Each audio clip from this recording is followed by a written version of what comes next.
Welcome back to the LT1 teardown and rebuild, everybody. A couple things I went ahead and got the oil drained out of the oil pan, and I kind of stopped there, so I wanted to show you all something. And this is kind of fun.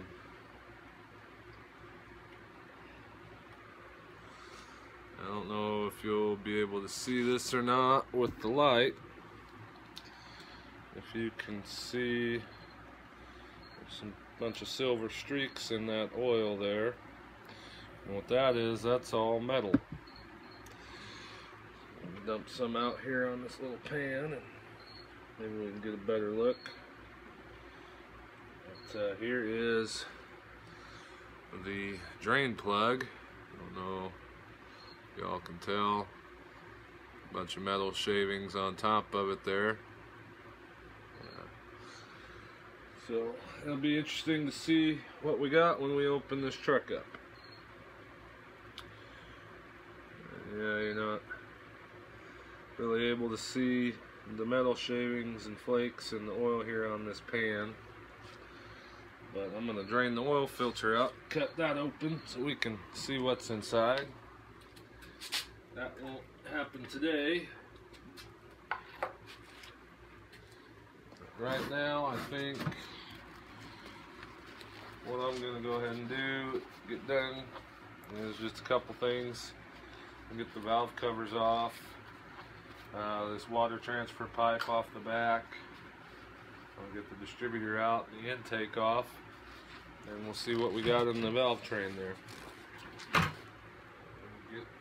Get to this real quick. I won't have y'all watch me take this stuff apart. That first video took a little while, so I'll be right back. Alright, we're back here. I got all the bolts loose. I'll grab my camera here.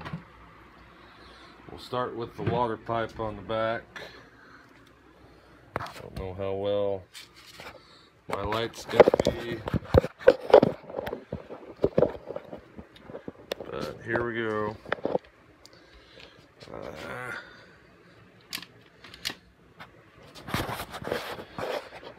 Alright, can y'all see that? I hope. Okay, here we go. Now here's that water transfer pipe. I've already loosened up the bolts because I was afraid I might break it. But I'll get that off of here. And that's kind of needed for an LT1. Otherwise it may overheat. And pull the distributor out here. See how the gear looks. That don't look too bad, too worn. Sorry, I'm kind of shitty with the camera. So we'll just go set that down here. Put you all back up on the stand. Get my light fixed. My garage sucks because there's really no lighting. And not much for electricity. So, get these pull valve covers off here. Set those off to the side.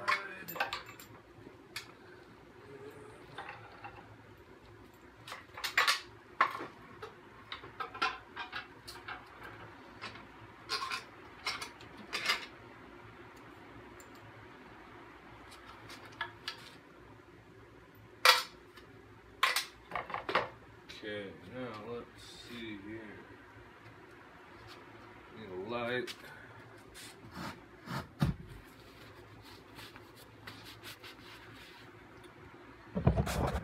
Take you on the stand again. Okay, now we're gonna inspect this valve train. It's the rocker arms real quick. I expected to see a bunch of sludge and dirt in there. It don't seem too bad. Well, that side looks pretty good. There's a little bit of sludge in there. See that? Oh, there you go. There's some more metal in the oil. It looks rusted. Now we'll get this intake off.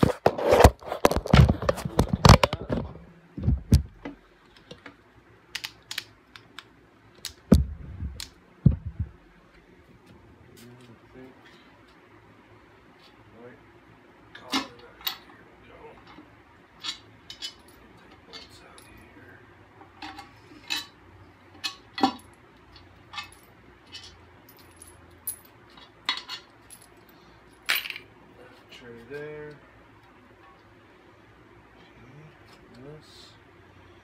This is our carbureted LT1 intake. Right there. Lost my mat, so put that on the floor.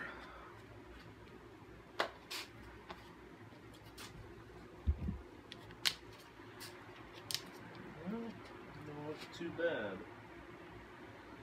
Does not look too bad in here, surprisingly. I expected to see a lot of sludge, a whole bunch of crap you don't want in your engine. So for 5 years of running through water and sand, it don't look too bad so far. We'll wait till we get to the crankcase. That off, that off. And this here, back here, right here, is the oil sending unit. And it's kind of set up kind of weird. It's a pain in the ass to get to behind the engine when the engine's in the car. It's usually a good cause of no oil pressure. That's the first thing I would check. I'll probably check, make sure I got oil pressure first if I didn't.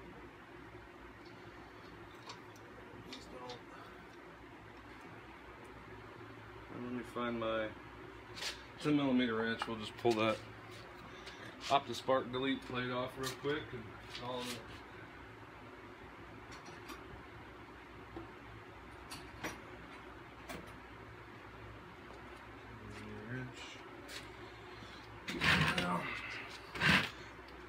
Like I said in the previous video, your opti spark delete plate, it mounts up with the same 3 bolts your opti spark does.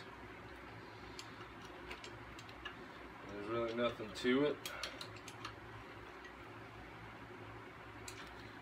This one could have used a ratchet if I got that bouncer off. I'm just going to have to use a puller.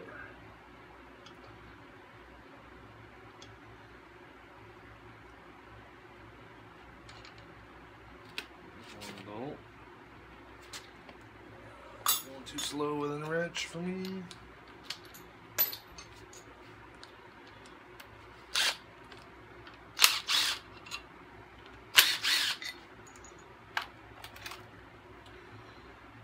Alright, and here we are. Oh wow, look at all the dirt behind there. Woo. This is your opti spark delete plate. Okay, that's got your timing tab there. This arrow would point to your top dead center on your, I was in the way. This would point to your top dead center for your crankshaft. And there's your delete plate with the timing tab right there. And it's got a little bung, I guess you could call it, to go into the hole in the timing cover there to seal up that hole where the camshaft is. And that is the delete plate. I'm going to put these back in with the timing cover. Call it good. And look at all that dirt there. Let's get a little closer. You see all that? That is from many years going mudding, doing mud bogs, and just being all out stupid off-road with this. I mean, that'll build up after one time, but that's 5 years worth of crap right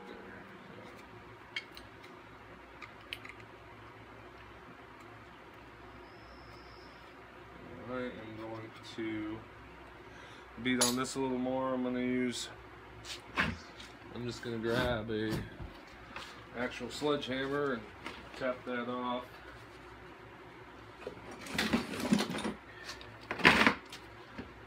Sometimes you gotta use it.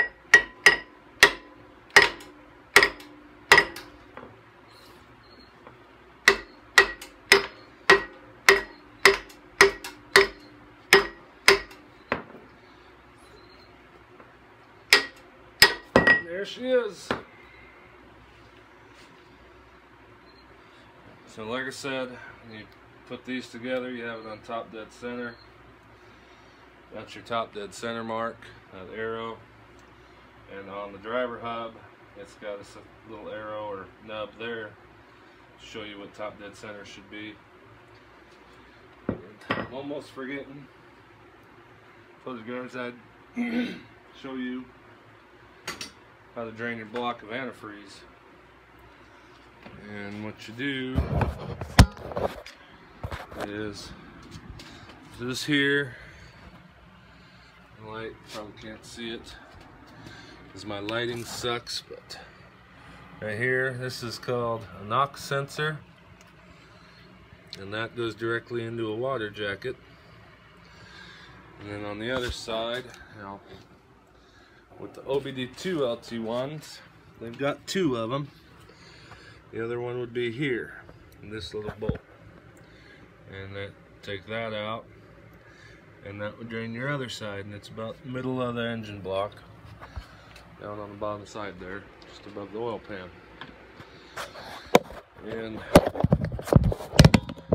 we'll get one of those out, and I'll probably just say hell with it and let the shit leak on the floor. Get soaked up with some of my big mats here.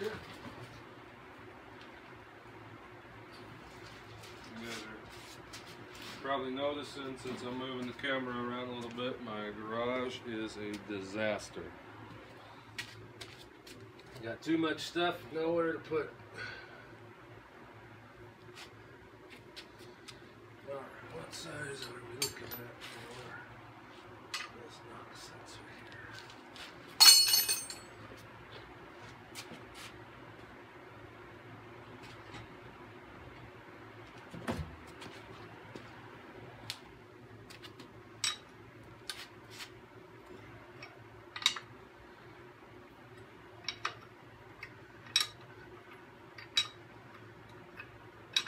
Should probably get something to let that drain in because it'll probably be quite a bit.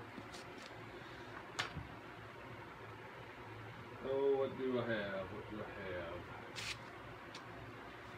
I can bring that in so the oil pan is full.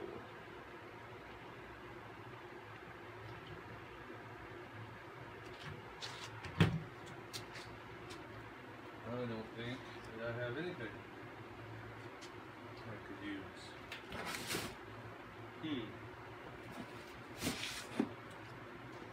Well, try. I'm just gonna use the oil pan.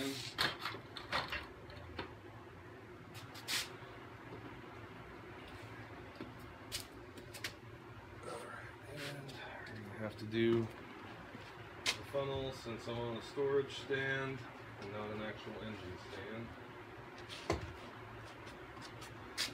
My engine stand is in my shed outside, and my hoist is at the front of the garage, in front of the Impala, and impossible to get back here right now. So, alright. There we go. Let that drain, and that's your knock sensor. It just kind of basically reads the antifreeze, I guess. I'm not 100% sure what the purpose of this is, but it reads off the coolant. Let's let the rest of that drip on the floor and get soaked up by the mats. I'm really excited to see what else is in this engine because of this drain plug. And maybe we can get the filter cut open tomorrow and we can look at that. Alright, so all that being said, I think we're done for tonight. Just because I gotta get into the inside. It's late. I'm gonna get home from work till just a few minutes ago, just right before I started this video. And I haven't had any family time yet today, so I'm gonna go and bullshit my wife and play with the kids. Till then, take it easy.